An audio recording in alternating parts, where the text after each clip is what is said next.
दोस्तों, अमिताभ बच्चन सदी के महानायक भले ही हो सकते हैं, लेकिन एक इंसान के रूप में बेहद ही घटिया, घिनौने और ऋणविहीन व्यक्ति हैं, जो मोदी सरकार के हर आयोजन में हाथ जोड़े खड़े नजर आते हैं।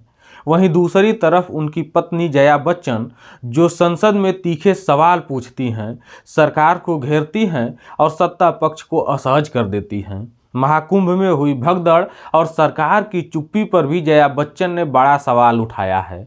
लेकिन अमिताभ बच्चन, जो 2014 से पहले महंगाई और सरकार की नीतियों पर ट्वीट किया करते थे, लेकिन अब सिर्फ चुप ही रहते हैं। देश में कितनी भी बड़ी घटना क्यों ना हो जाए, अमिताभ बच्चन मौन धारण किए रहते हैं। लेकिन उनकी पत्नी जया बच्चन हमेशा अपने सवालों से सरकार को असहज कर देती हैं। अब कल ही राज्यसभा में जल शक्ति मिशन पर चर्चा चल रही थी। सरकार इस मिशन के जरिए देश को साफ पानी देने की बातें कर रही थी, लेकिन जया बच्चन इस बहस से असंतुष्ट नजर आई। उन्होंने सरकार पर सीधा आरोप लगाया कि महाकुंभ में हुई भगदड़ में जान गंवाने वाले लोगों की लाशें गंगा नदी में बहा दी गई, जिससे पानी प्रदूषित हुआ। उन्होंने यह भी कहा कि सरकार इस हादसे को छिपाने की कोशिश कर रही है और भगदड़ की असली वजह और मौतों का सही आंकड़ा बताने से बच रही है। जया बच्चन ने बेहद ही तल्ख लहजे में कहा कि आप जल शक्ति मिशन पर भाषण दे रहे हैं, लेकिन बताइए कि महाकुंभ में जो कुछ हुआ उसकी सच्चाई देश के सामने क्यों नहीं रखी जा रही है। लाशें पानी में बहा दी गई, जिससे पानी प्रदूषित हुआ और अब वही पानी लोगों तक पहुंच रहा है। दोस्तों, यह आरोप बहुत ही गंभीर है, क्योंकि अब तक किसी भी बड़े विपक्षी नेता ने इतने सीधे शब्दों में सरकार को नहीं घेरा था। क्योंकि महाकुंभ में हुई भगदड़ की खबरें पहले नकार दी गई, लेकिन जब रिपोर्टिंग हुई तो पता चला कि यह भगदड़ एक या दो नहीं बल्कि 3 जगहों पर हुई थी। भगदड़ के दौरान मची अफरा तफरी के बाद भी वीआईपी मूवमेंट जारी है।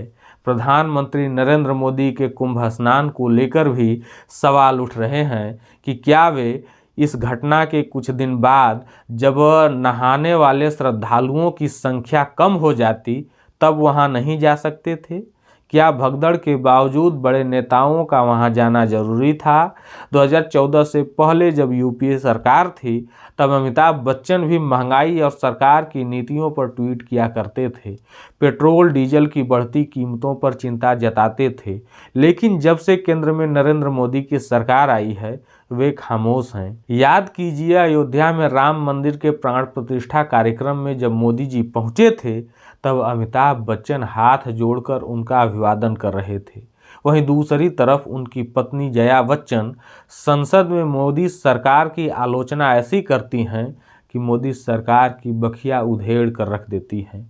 क्या बड़े ब्रांड एंडोर्समेंट और सरकारी आयोजनों में जगह बनाए रखने के लिए अमिताभ बच्चन खामोश हैं?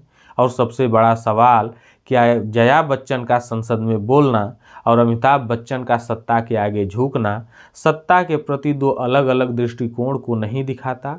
जया बच्चन के बारे में यह कहा जा सकता है कि उन्होंने अपने राजनीतिक करियर में कभी भी अपनी विचारधारा से समझौता नहीं किया।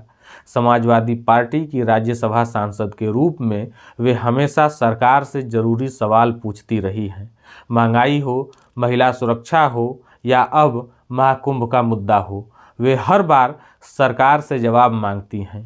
टीएमसी सांसद सागरिका घोष ने भी इस मुद्दे पर राज्यसभा में चर्चा के लिए नियम 267 के तहत नोटिस दिया, लेकिन उसे खारिज कर दिया गया। विपक्ष लगातार इस मामले को उठाने की कोशिश कर रहा है, लेकिन सरकार इस पर सीधा जवाब देने से बच रही है। महाकुंभ की भगदड़ और उसके बाद सरकार की चुप्पी एक बड़ा सवाल है, लेकिन उससे भी बड़ा सवाल यह है कि एक ही परिवार के 2 सदस्य एक सरकार के सवालों से बचते हैं और सत्ता के साथ खड़े नजर आते हैं, जबकि दूसरा संसद में सरकार से सीधे सवाल करता है। जया बच्चन सरकार से जवाब मांग रही हैं, अमिताभ बच्चन खामोश हैं। महाकुंभ में भगदड़ से हुई मौतों के असली आंकड़े अब तक सामने नहीं आए हैं। वीआईपी कल्चर ने आम लोगों को परेशान किया, लेकिन सरकार इससे बेखबर बनी रही। अब आपसे सवाल, क्या जया बच्चन का संसद में उठाया गया मुद्दा वाजिब है? कमेंट बॉक्स में अपनी राय दीजिए। इस वीडियो को ज़्यादा से ज़्यादा शेयर कीजिए और चैनल को भी सब्सक्राइब जरूर कीजिए।